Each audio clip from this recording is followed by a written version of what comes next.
কি দেও মা বিয়ে আমি তোরে বিয়ে দিলে আমি বলবো না কেন? এই দেখ সবার বিয়ে হয়ে যাচ্ছে, তুই কবে করবি? হ্যাঁ বয়সটা একবার দেখো। এই তুই ব্যাগরা কথা না 50 বছরের উপরে বেশি বয়স। আগে আগে দেবো শান্তকে, তারপরে বোনকে দেবো। আগে শান্ত আর দুটো ছটা 60খানা ভাই আছে, দাদা আছে। না আমি বলে দিচ্ছি তারপরে কার বিয়ে হবে।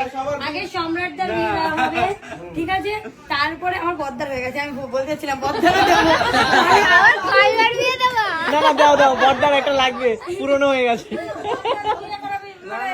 আমার এখনো মনে আছে, আমার মনে আছে যখন আমার বর্দার বিয়ে হয় আমরা মন্দির খুঁজে পাচ্ছি না, মন্দির খুঁজে পাচ্ছি না, আমি না মন্দির থেকে তাড়িয়ে দিয়েছে বলে আমি ফোন করবো 14 বছরের মেয়ে নিয়ে।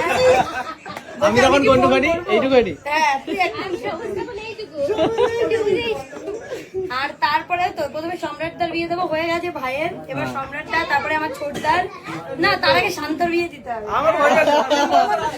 ওরে দিতে হবে না, এমনি হয়ে যাবে। তারপরে দেবো সবুজকে, তারপরে আমার জন্য তোরা খুঁজবি, তারপরে আমি বিয়ে করবো। 30 বছর পার হয়ে যাবে। কে? না না 2-3 বছরের মধ্যেই বিয়ে করে নেবো, আর কি দেও মা বিয়ে আমি তোরে বিয়ে দিলে আমি বলবো না কেন? আমার কে দেখবে? তোমাকে আমি নিয়ে যাবো। ছেলে থাকবে তিনটে আরো দুটো পাঁচটা। না না আমার বাড়িতে নিয়ে রাখবো। দুইখানা বৌমা দেখতে আর কটা মেয়ে চাও তুমি? কাজে চলে যাবে, ডাকবো তারপরে আসবে। আর ও না আমার বর্দা বৌদিও খাওয়াচ্ছে আমার বাবাকে, আমার মাকেও খাওয়াবে, আর আমি যদি আমার মাকে নিয়ে যাই তাহলে আমার বর্দা বৌদিকে অপমান করা হবে, আমার ছোটদার বউকে অপমান করা হবে। ওরে নাওয়া। আরে ডায়লগ ডায়লগ। আমি চাই আমার সেই পরের বাড়ির জন্য বলতে না পারে তোমার বাবা মাকে আমি দেখি, আমার বাড়ির লোককে আমার বাড়ির লোকই দেখবে প্রত্যেকে, তাই তোমার ছেলেদের কাছে তোমাকে থাকতে হবে, হ্যাঁ একদম। ঠিক আমার আছে? ছেলেদের কাছে তো থাকতেই হবে, হ্যাঁ। আর কোথায় যাবে? তাই না?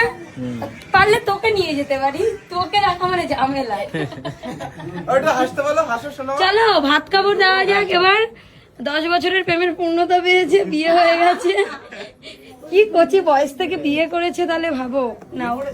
এই প্রেম করেছে, সরি, এটা তোমার 2015 সাল থেকে প্রেম করছে। তাই বাবা, বিশাল ব্যাপার।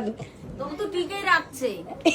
শান্তর মতন হলে 10টা বার একটা আসবে, একটা যাবে, একটা চেঞ্জ। কি বলছে শান্ত, মাসে চেঞ্জ হয়ে যাবে। এসব কি কথা? হ্যাঁ কি বলছে রে?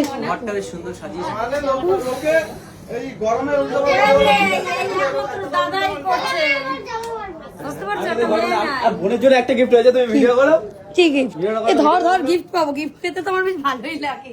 কি আছে গো? ভিডিওটা করো। এই ঝাড়বেরা, নিশ্চয়ই ঝাড়বেরা, আমি জানি। বোনের জন্য সবকিছু নিয়ে রেখে দিয়েছি। এগুলো বোনের ফেভারিট ফুল। আর এটা হচ্ছে কি সবুজ ভাইয়ের জন্য। এই রে, থ্যাংক ইউ। এটা হচ্ছে কি বৌদির জন্য। Thank you. এটা শান্তর জন্য। আমি আর এইটা হলো মায়ের জন্য। মায়ের জন্য লাগবে না, আমি আমার বাবাকে দিলাম, আমার বাবা যেন ভালো থাকে, সুস্থ থাকে। আমি সবসময় আমার ছেলেকে আমাদের একজনের দাঁত ভাঙা আছে তার জন্য। এটা আমার তরফ থেকে তোর আমার জন্য। বাবা যেন ভালো থাকে। আজকে দেখি লাগতে পারে ফুলটা, দেখি। নিয়ে আসবো কেন? এ ভাই হেভি গন্ধ, এরকম গন্ধ কিন্তু ভাই মারাত্মক গন্ধ, ওই জন্য এত গন্ধ। গাছের থেকে তুলে দিয়েছি। বাহ, সুন্দর গন্ধ।